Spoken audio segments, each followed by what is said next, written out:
Salamat sa Diyos, isang napakagandang araw muli ang Kanyang dinagdag sa ating buhay. Kanyang pinagkaloob muli sa atin. Tayo binigyan ng magandang pagtulog. Ngayon, nakagising tayo. Pasalamat tayo sa Panginoon. Great is God's faithfulness to all of us. Sa mga nandito sa Little Baguio, salamat sa provision ng Diyos. Salamat sa Kanyang mga kaloob. But of course, ang ating Panginoon ay sadyang dapat lang lagi nating lapitan.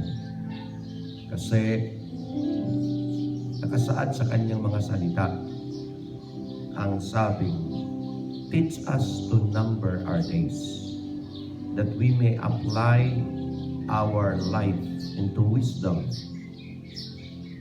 Kaya po, na yan ay nakasulat sa Book of Psalms. Bawat araw na ipinagkakaloob sa atin ng Panginoon ay mayroon siyang inakdang purpose. Mayroon siyang layunin. Bakit binigyan tayo ng isang araw muli? Salamat ako sa mga tao na tumutulong. At kahapon may nagbisita ditong isang membro ko. Sabi niya, parang kailan lang, Pastor? Nung ako'y nag-start dito sa church natin, binilang ko up to now, parang hindi lang namalayan. Nandito na pala ako, it's been now 7 years. 7 taon na ang nakaraan nung ako'y nag-umpisa, kaya parang napakadali lang. Hindi namalayan. Ganun po talaga paglilingkod sa Panginoon. Sabi ko, mahaba na panahon, hindi mo na mamalayan. Kasi nakasulat naman sa Bible na ang buhay, ang oras sa Panginoon doesn't matter. Ang isang araw can be 1,000 years. And 1,000 years can be 1 day to the Lord. Kasi ang ating Panginoon ay siyang may hawak ng panahon at araw. Ang napakahalaga, ang ating buhay ay counts. Sabi nga, every day na ang buhay ko dinagdagan ng Diyos, pinagkaloob niya, pinapahaba niya, I must make sure that that life is counted. Counted that pleases God. Counted na kung saan natuwa siya. At nagamit ko ang oras na kanyang ipinagkaloob para sa kanyang kalwalhatian. Hindi lang para sa aking kagustuhan. So, salamat sa Diyos na muli binigyan tayo ng ganitong araw. At tuloy tayo muli. Ang faithfulness ni God should be appreciated every day. Not only that, but it should be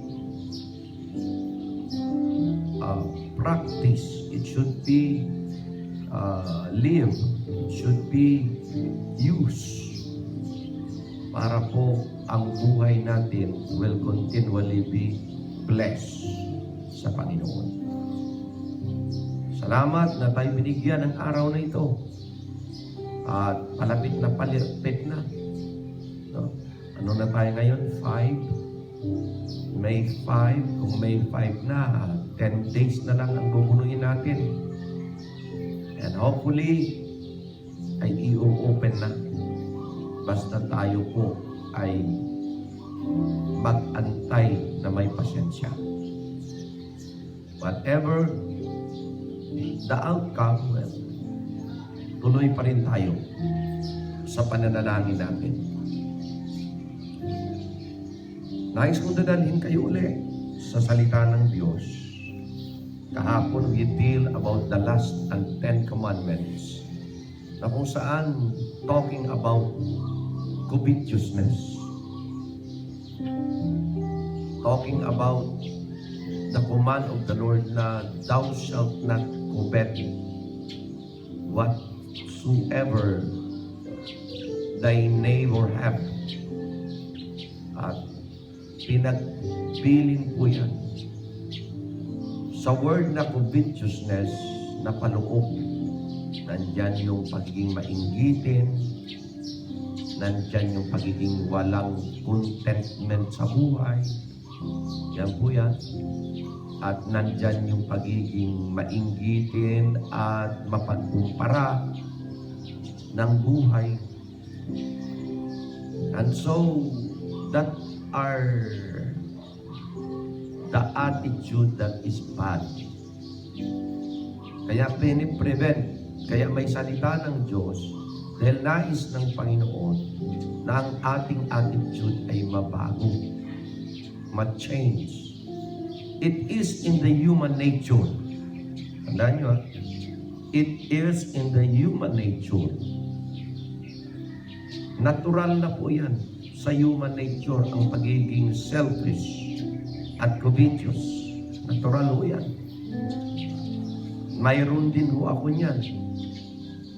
Ang pagiging makasarili, ang pagiging mapagnasa, mayroon din ho ako niyan. Human nature yan eh. And all human nature has that kind of spirit and attitude. Kaya nga tinuturuan tayo ng salita ng Panginoon para yan ay makontrol, madiscipline. Pero mayroon akong nais ituro sa inyo na isa pang maganda. Kasi yung dalawa na yan, selfishness and covetousness, are negative. But mayroon pang isa. Basahin ko muna ang salita ng Diyos. Matatagpuan sa Luke chapter 12. Okay? Verse number 13. And one of the company said unto him, Master, ito po'y parabulo ng mayamang mangmang. Mayaman siya pero mangmang. The parable of the rich fool. One of the company said unto him, Master, speak to my brother that he divide the inheritance with me. Okay? The Lord Jesus Christ responds, and he said unto him, Man, who made me a judge or a divider over you? Sabi pa ng Panan, he said unto him, Take heed or unto them. Okay, dati kausap niya yung tao, nirespanan niya, Man, who made me a judge or a divider over you? And he said unto them, ito po sa mga taong nakikinig na. Okay, hindi na doon sa taong nagtanong sa kanya. Binaligan ng Panginoon yung mga taong nakikinig, and he said unto them, Take heed, ingat kayo, and beware. Take heed na, may beware pa. Take heed and beware of covetousness. Yeah. Pagiging greedy. Yan ang another term ng covetousness. Greedy. Take heed and beware of covetousness. For a man's life consisted not in the abundance of the things which he possesseth. Ayun. Diyan po sa mga kataga ng Panginoon, ang dami po diyang itinuturo. Una, sabi ng taong itong lumapit sa Panginoon, okay? I-divide mo, sabihan mo yung brother ko, i-divide niya ang inheritance. Sabi ng Panginoon, bakit mo ako nasa jurisdiction ko ba? Nasa authority ko ba na ako ang maghati ng inyong mamanahin? Napagandang tanong mo yan eh. Sino dapat ang maghahati ng inheritance? Kung inheritance ha, ang sabi ng tao, speak to my brother. Alam niyo mga minamahal ko, ang inheritance minamana hindi sa kapatid, sa magulang eh. Okay? So therefore, it is not the brother, it is not also the Lord that should divide the inheritance. It must be the parents na siyang nagbibigay ng mana sa mga anak. Kaya dito pa lang makikita natin ang maling purpose, maling layunin ng taong ito. At pinapakita ng Panginoon na, hey, your brother do not have the authority. I do not have the authority. You do not have the authority. But your Father has the authority to do that. At isa pa po, nais kong ipakita sa inyo, ang inheritance ay binibigay lang, okay, kung ang mga magulang ay nasa edad na hindi na nila kayang i-manage. Yan. Okay? Pero ang authority talaga ay nasa magulang. Binibigyan ng mana yung mga anak dahil sa nahangad ng magulang ng mga anak ay mabigyan ng magandang kinabukasan. Yan ang purpose of the inheritance. Para bagang naalaala ko isang kwento na itong magkakapatid ay kanilang hahatiin yung inheritance. So, nagdidesisyon sila sino ang maghahati. Okay? Ngayon, sabi ng isa, okay, kung ikaw ang hahati ng inheritance, ako ang unang pipili. Kung ako naman ang siyang maghahati ng inheritance, ikaw ang pipili una. Hindi po pwede na ako ang maghati, ako ang pipili. Bakit po? Kasi sigurado pag ako ang naghati at ako ang unang pipili, pipiliin ko sigurado ang mas malaki. Kaya making sure na law ay pag ako ang maghati, ikaw ang unang pipili. So sisiguraduhin ko na pag ako ay maghati, pantay talaga. Kasi uuna kang pipili. Or ikaw naman ang maghati, ako ang pipili una. That is fair and square. Okay? So, ganun po kabalansi dapat. Pag may covetousness, hindi babalanse. Kasi ang iba manlamang talaga. Kaya sinabi ng Panginoon sa taong ito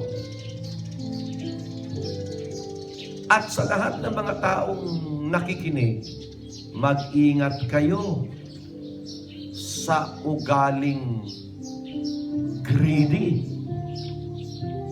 manlalamang. Bakit? Kasi ito, sinabi niya, ang buhay hindi nakasalalay lang sa anumang material na bagay na mayroon ka. Life consisted not in the abundance of the things which man possesseth. Gaano man kaabunansya ang buhay mo, marami ka mang material na bagay, it doesn't matter at all. Alam mo bakit? Whatever material things we have that is temporary, nawawala yan, nag-fade away yan. So talagang ayon sa sinabi ko kahapon, ang magulang ko talagang sabi sa akin, alam nyo, ang material na bagay ay hindi permanente. Pero pag binigyan ko kayo ng tamang mana, na permanente, sigurado ang buhay niyo maging maayos kahit gaano pa kayo katagal mamuhay sa lupang ito. At binasa ng tatay ko, the Lord is your portion. The Lord is your inheritance. Pinalaki ko kayo na may takot sa Diyos.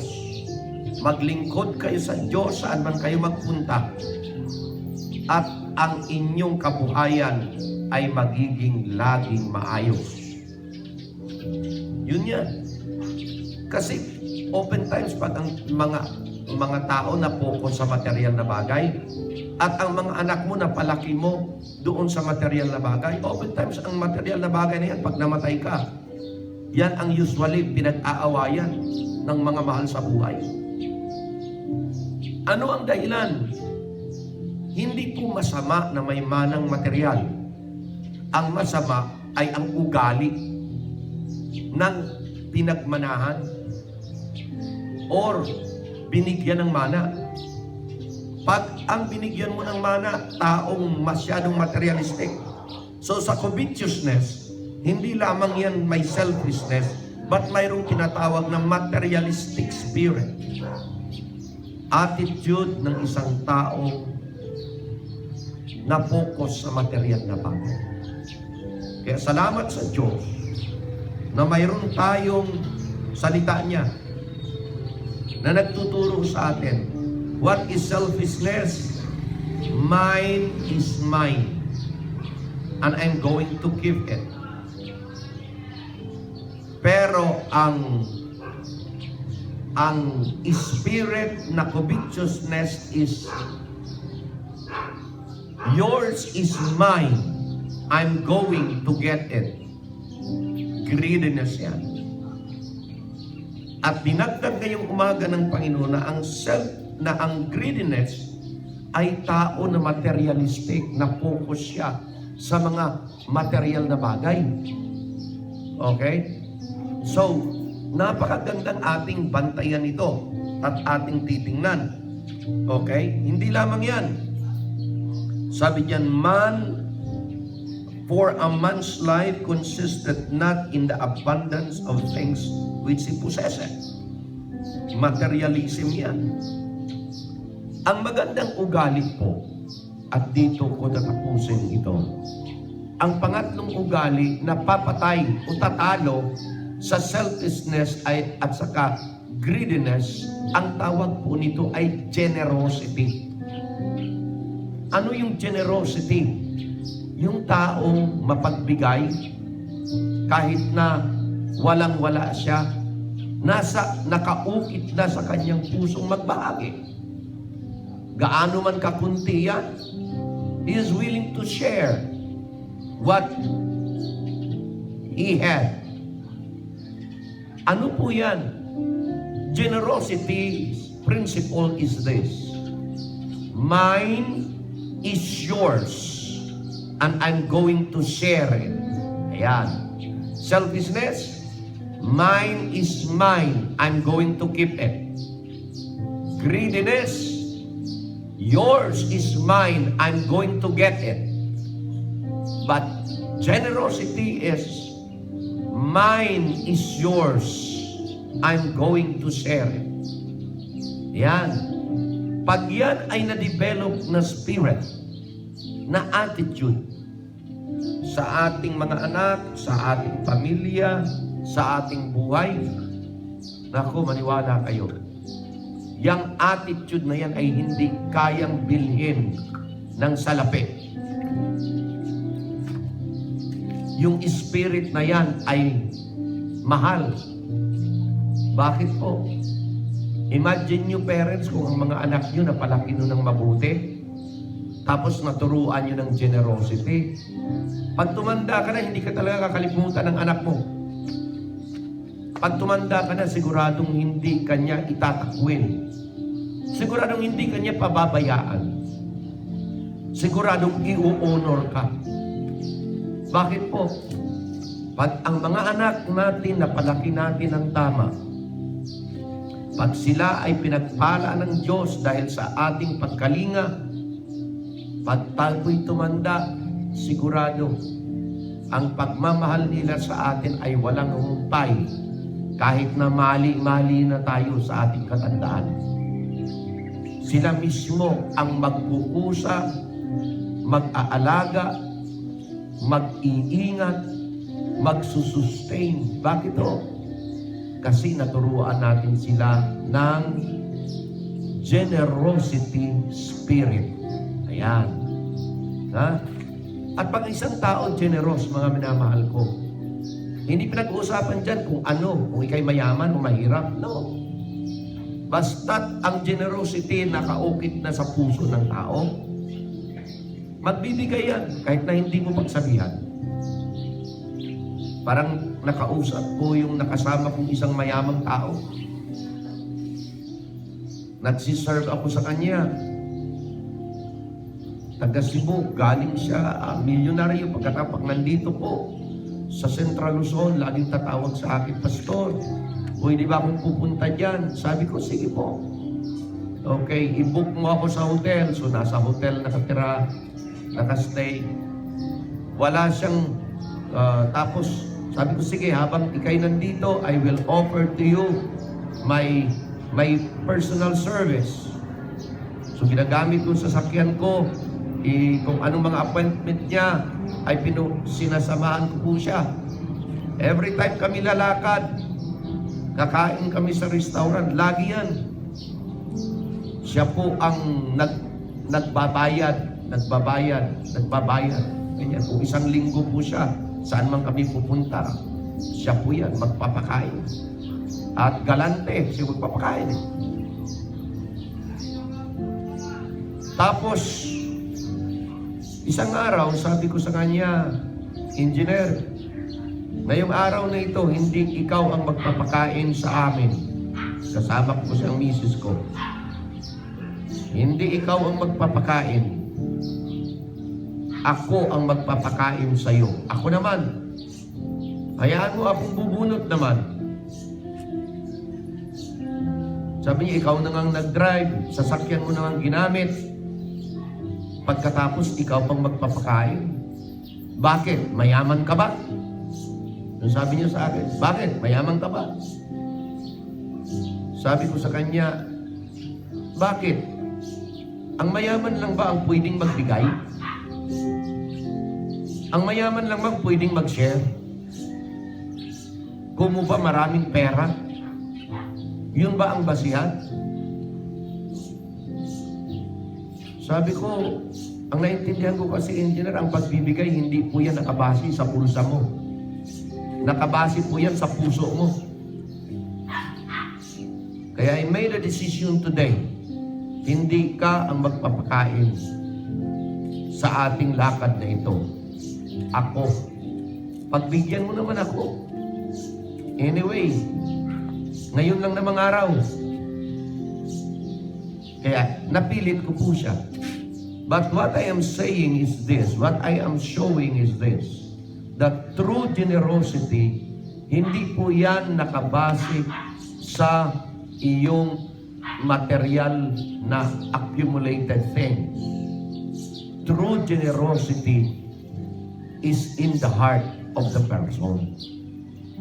Kaya pag yun, spirit na yan ay na-motivate, kinalakihan, na-train, ganyan, naturuan, at yan ay nahubog sa murang isipan, covetousness and selfishness will be defeated, will disappear in the heart of the person. Kaya tandaan nyo sa umagang ito, tatlo yan.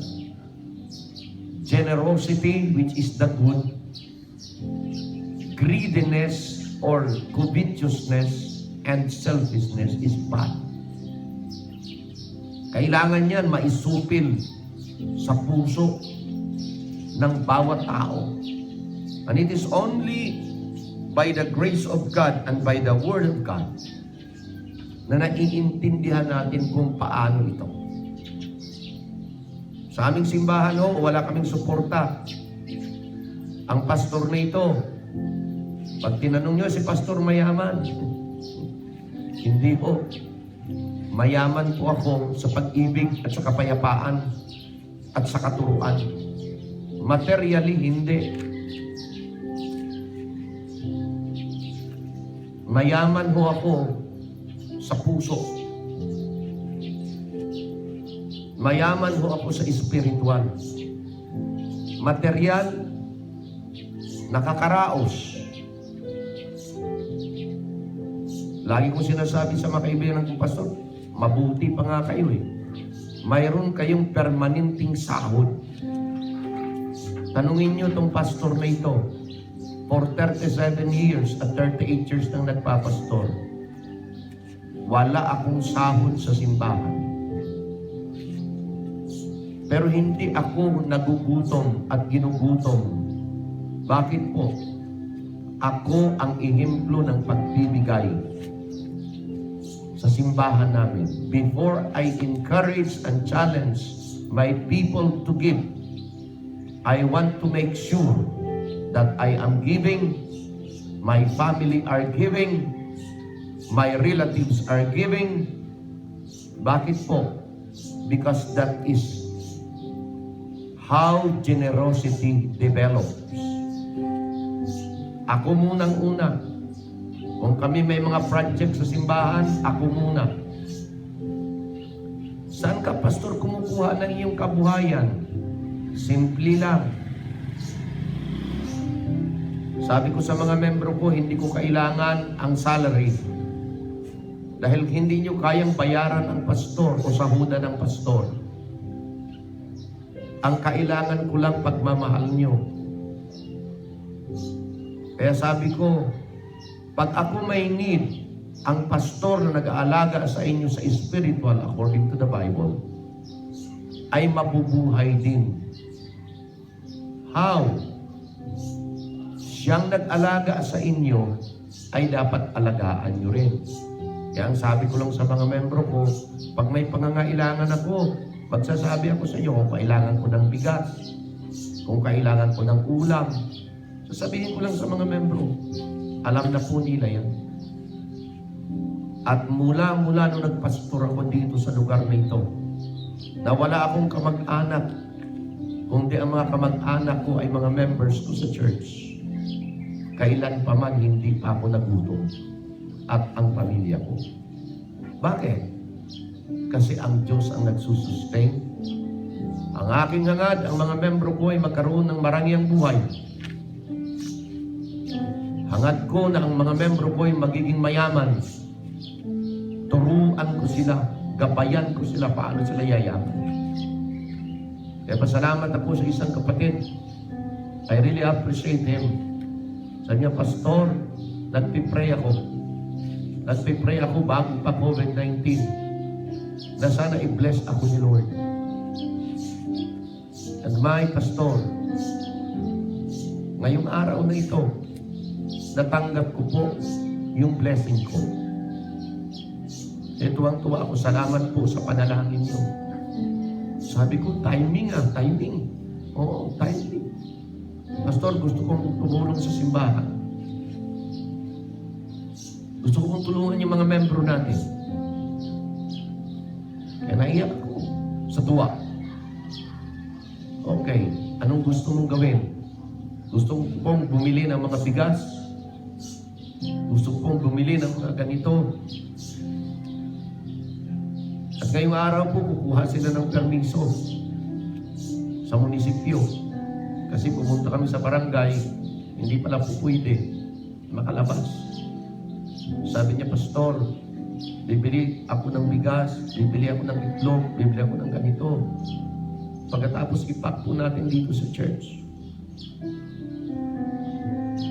Tapos puntahan po natin yung mga membro natin kawawa na hindi pa nakarating mula ng quarantine. At dalhin po natin sa kanila. Tapos ipag-pray mo po. Bahay-bahay, sabi ko, sige. Kasi sabi niya, pinangako ko ito kay Lord na pag ako i-bless niya ang mga kapatiran sa simbahan ay aking sisiran ng aking blessing. Kaya sabi ko, pabihira naman. Ang bait ni Lord. Alam niyo bakit, mga minamahal ko? Basta't naturuan talaga ang tao kung paano magiging generous, automatic na lang pag pinagpala na ni God. At yan ang ehemplo, yan ang buhay na pinapakita ko sa mga membro ko sa simbahan ito. Sabi ko nga sa kanya, alam mo ba, bago dumating ang quarantine, alam mo naman ang ating simbahan, ano man ang pumapasok, labas lahat yan. Una, kuryente natin, tubig, pagkatapos pagsusuporta natin sa mga ibang mga kapasturan na pinangakuan natin, labas lahat. Kulang pa. Kaya sabi ko, kung mayroon kayong extra money, help the brethren. And it is happening. Doon, nakaukit na yan. Alam niyo mga minamahal ko, pag ang generosity nakaukit na sa puso ng tao, kahit na wala pa siyang pera, darating at darating ang oras na pag siya'y pinagpala ng Diyos, talagang magsishare siya ng kanyang blessing. So tatandaan ninyo, generosity is a lifestyle. Generosity is a lifestyle. Prompted, nakaugat,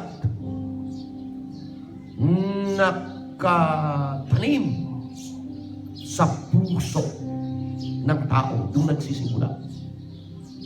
Kaya nawa, we could be able to practice this kind of spirit while we are young. Maituro natin sa mga anak natin para paglaki nila, makikita mo ang buhay nila ay laging matulungin. Pag sila'y pinagpala, nagbabahagi sila ng kailang pagpapala. Hindi sila selfish. Kapag sila'y nagkatikim at nagkaroon ng pagpapala, sa sarilinin lang nila. Ganon. So, generosity is a must. I praise the Lord for this church. Hindi po kami marami, konti lang kami sa simbahan ito. Pero God has given us generous people. At alam niyo, pag generous ka, pag ikay mapagbigay, nako, nakaka-influence kang magiging mapagbigay din yung mga tao sa paligid mo. So, makikita mo na generosity breeds generosity too. Kaya, napaka-simple ng buhay. At yan po ay napaka-importanting isinasagawa natin. A giving heart, a generous heart will be always blessed by God. Dumulog tayo sa panalangin. Sasama kayo. At remember that lesson today. Covetousness and selfishness should be defeated. At sila po ay matatalo lang by a generous spirit. What is a generous spirit? Mines are yours. I'm going to share it. Yeah. A sharing spirit, a giving spirit, regardless of your status in life. Hindi yan pang mayaman lang. Hindi yan pang medyo nakakaangat-angat sa buhay. Lahat ng tao pwedeng naging generous. Kahit na yung poorest of the poor can become a generous person. Wala ka mang maibigay na material, pero kung may maibigay kang lakas, may maibigay kang tulong physically, that is already a generous spirit. Kaya ganun lang po. Ganun kasimple ang buhay. Sabi nga sa mga membro ko, ako yung pastor, I want to live simple, a simple life. A life na hindi tataas sa inyo. Pari-pariho tayo ng buhay. I want to live a simple life. Easy to manage kasi ang simpleng buhay. Okay? Bakit lang naging elegante ang buhay ko bilang pastor? Sabi ko, kasalanan nyo mga membro. Kasalanan nyo mga membro. Kaya nagiging elegante ang buhay ko dahil sa inyo eh. You were the one that make my life elegant. Bakit po? Because ang buhay ko nakasalalay po sa pagiging generous ng mga membro ko. Opo. Whatever, lagi kong sinasabi, wherever I preach, whatever I have now is the result of the generosity of my people. Hindi ako pumunta ng Amerika. May mga kapatid ako sa Amerika. May mga kapatid ako sa ibang bansa. Pero I never asked their help. I never went to the States at saka ask of any support. No. Because I believe na ang una dapat pagpalain ang mga membrong inaalagaan ko. Sila dapat ang unang i-bless ni God, materially speaking. Because they should be the one that will sustain and will support our ministry. And it's happening. Kami po'y nagsusuporta ng iba't ibang mga kapastoran, pati na sa ibang bansa. Biro mo, ang liit ng simbahan, tapos magsusuporta ka ng mga ibang mga kapastoran. Bakit to? Because it's in the heart. It's in the heart. So, be a generous person. Para ano? Para you will be a blessing. Sabi pa ng Bible, it is more blessed to give than to receive. Okay? Give and it shall be given unto you. Ganun po yan. Pasalamat po ako sa ating mga government officials na talagang ginawa po nilang kanilang pinaka-the best. Na talagang namimigay. Kaya, shout out sa mga government officials natin na talagang namimigay ng tulong. Ang ating butihing mayor, Andy Lacson, ang ating butihing vice mayor, ang lahat ng mga sangguniang bayan, ang ating mga barrio captain, ganyan. Opo.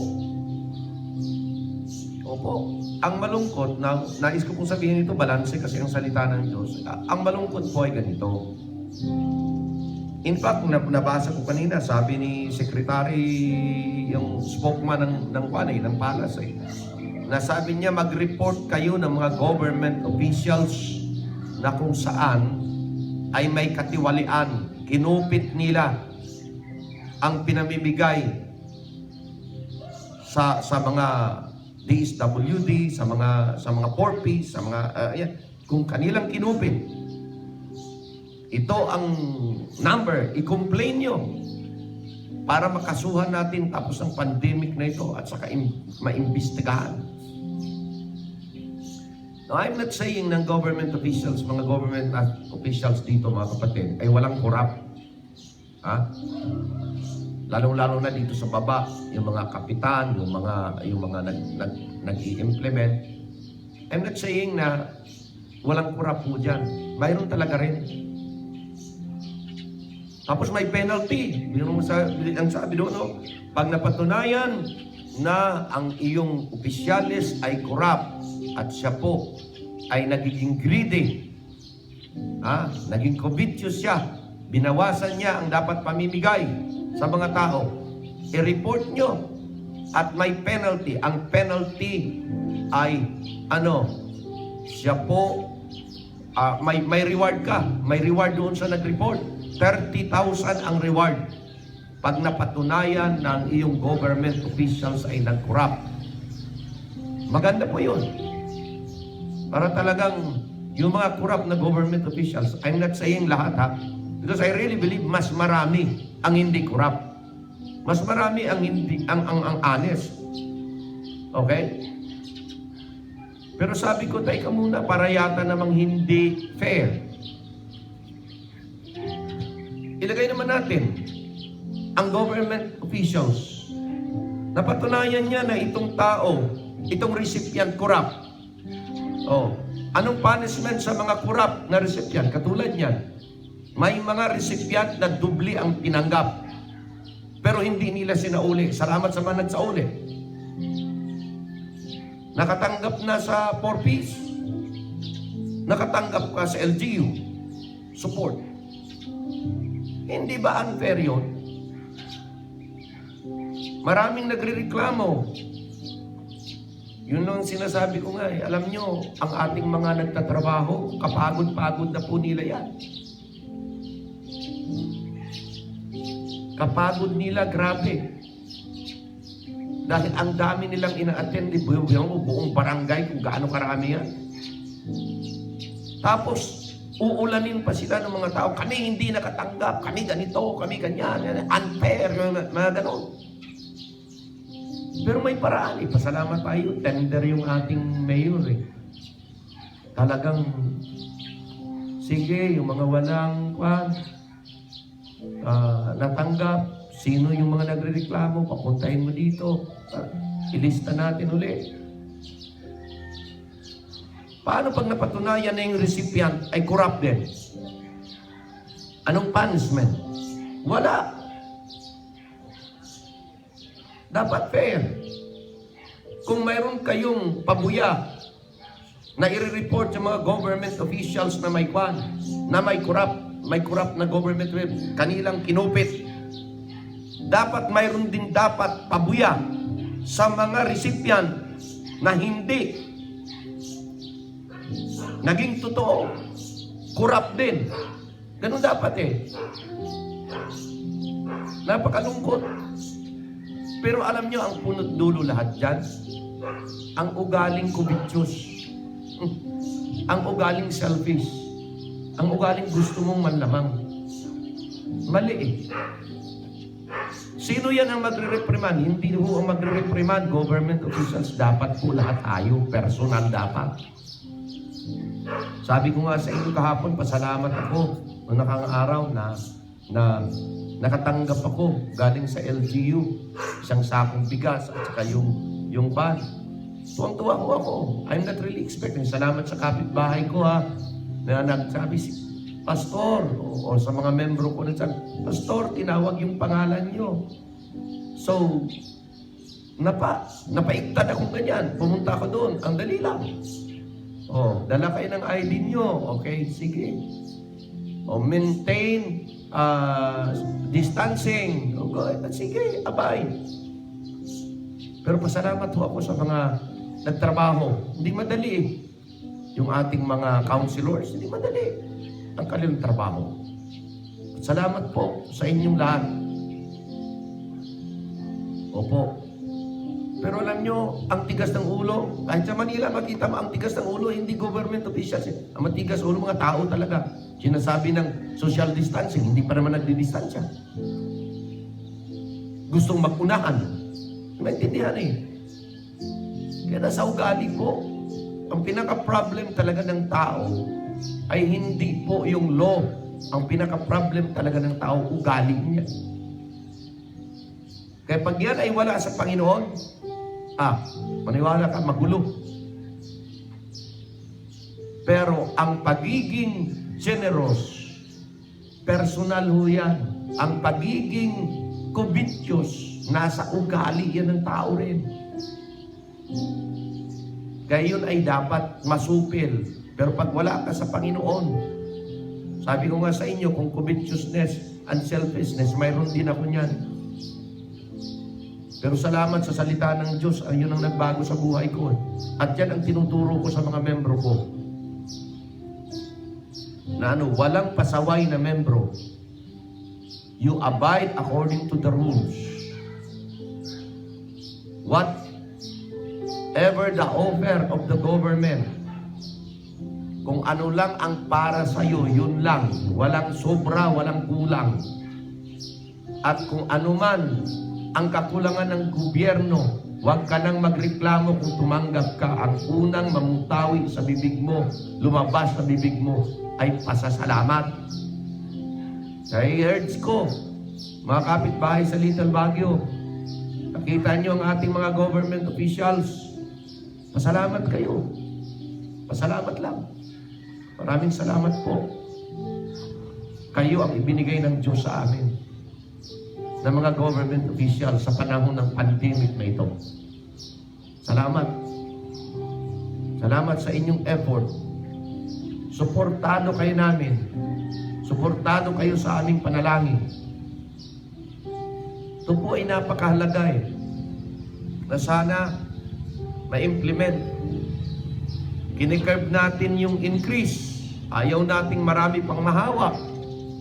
Pero alam nyo, katulad sa amelioration na ito, marami na namang madagdag na pagkahawa niyan kasi sa amang lugar, makikita mo sa pagpupos, wala ng social distancing. Dahil ang karamihan nag-uunahan sa paggawa ng papeles, pagpapile, paglilinya. Kaya na ako ang mga minamahal ko kapitbahay. Ako talagang I don't want to receive anything from the government kasi ako talaga ayaw ko ng maraming tao. Pero biro mo nakatanggap pa rin ako.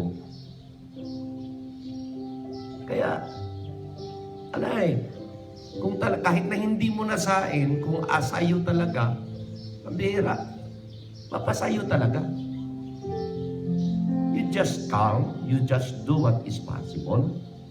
Yun lang yun Oo. In-urge ako ng ibang mga pastor, mag-apply ka na, kaysa ganito, kaysa ganyan. Sabi ko, kayo na lang. Okay lang yan sa akin. Kung mapapunta sa akin, ibigay na lang doon sa mga tao talaga mas mahirap.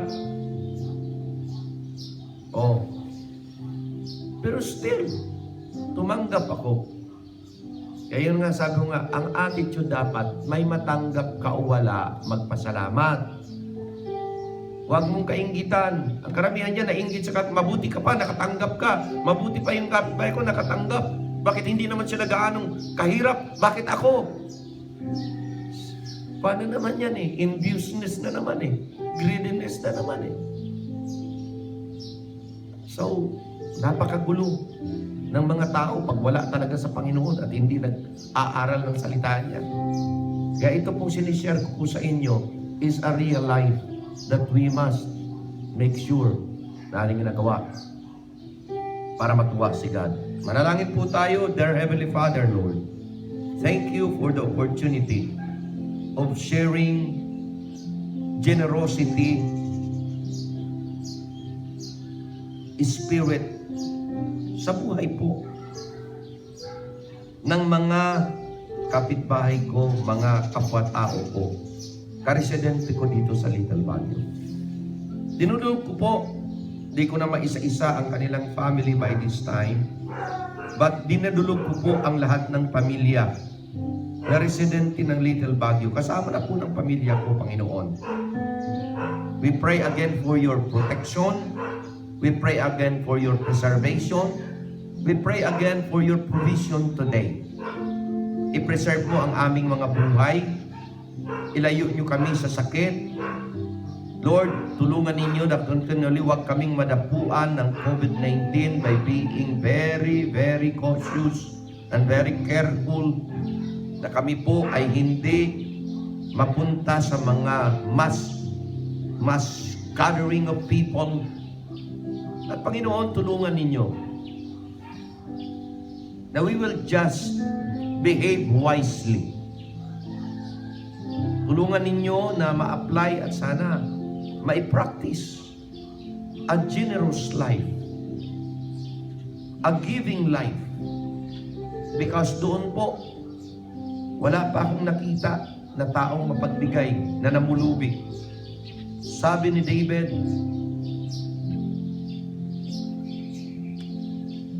I was been young and now I'm old, but I have never seen the righteous man begging bread and his children begging bread. Panginoon, you are the sustainer, you are the source of life. You are the provider of all of our needs materially. So God, today, we ask power and strength physically. We pray for our government officials, frontliners are working.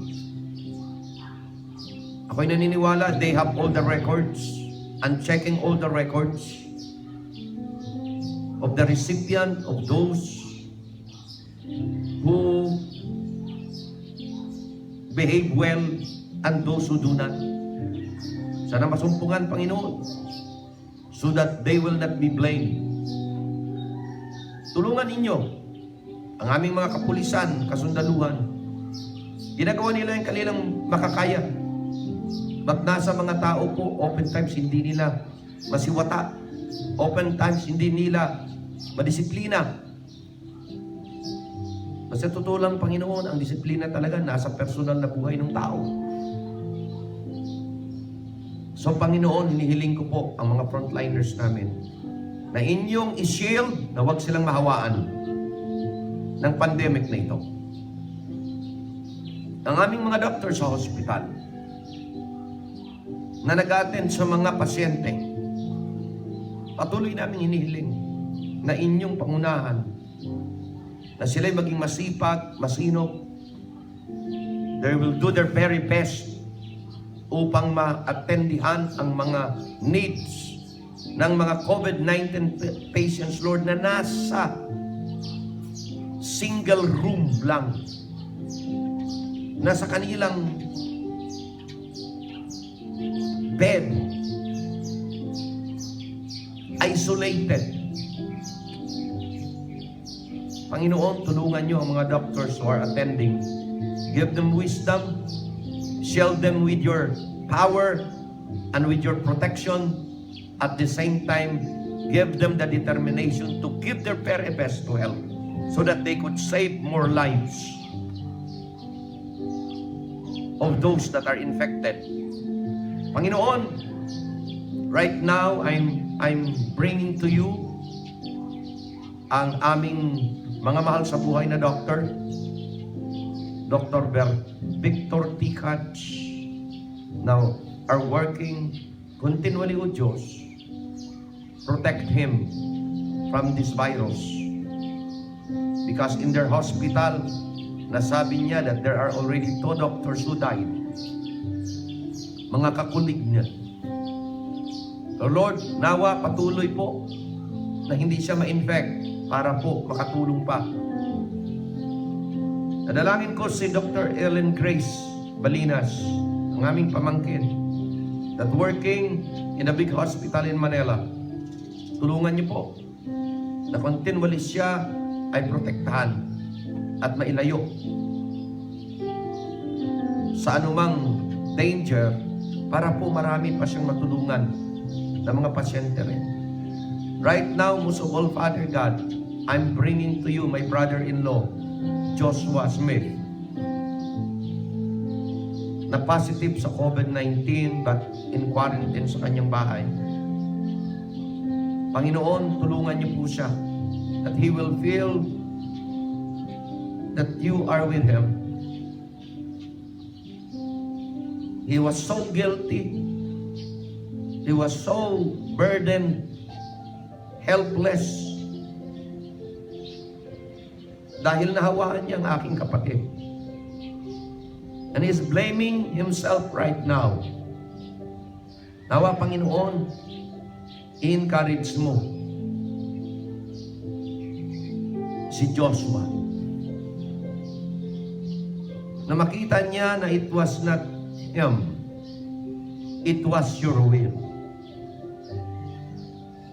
Kaya tulungan niyo siya na magpakalakas, na continually makarecover, although siya po ay out of danger na. But he was so burdened sa kanyang wife, sa aking kapatid.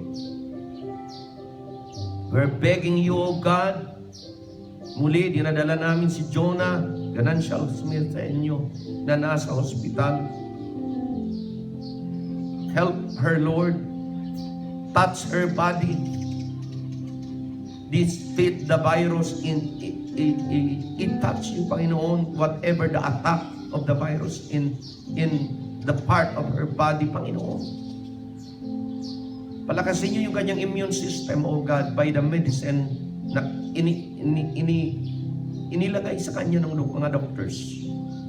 At aasahan namin that more good news we will hear soon, today. It's been already 2 days that he is in the hospital. She is in the hospital. Kaya Panginoon, kami pa rin ay naniniwala at nagtitiwala na you are the greatest healer that can heal her.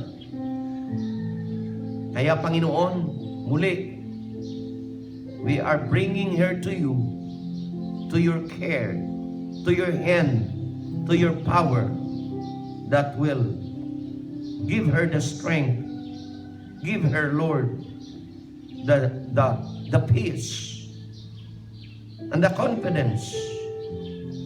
Wala siyang ibang makasama ngayon sa kanyang room kundi kayo. Help her to recognize that she is not alone because you are with him. Tulungan niyo, Panginoon, ang kanyang status. Nawa makita namin that there will be more good news, that he will be responding positively para po we pray and expect that she could overcome, makaalpas. But Lord, ito po ay nasa inyong kamay. We entrust you today. We entrust her in your hand today. Again, kiniklaim namin ito inyong gagawin at paunahan. For this all I pray in Jesus' name. Amen and amen.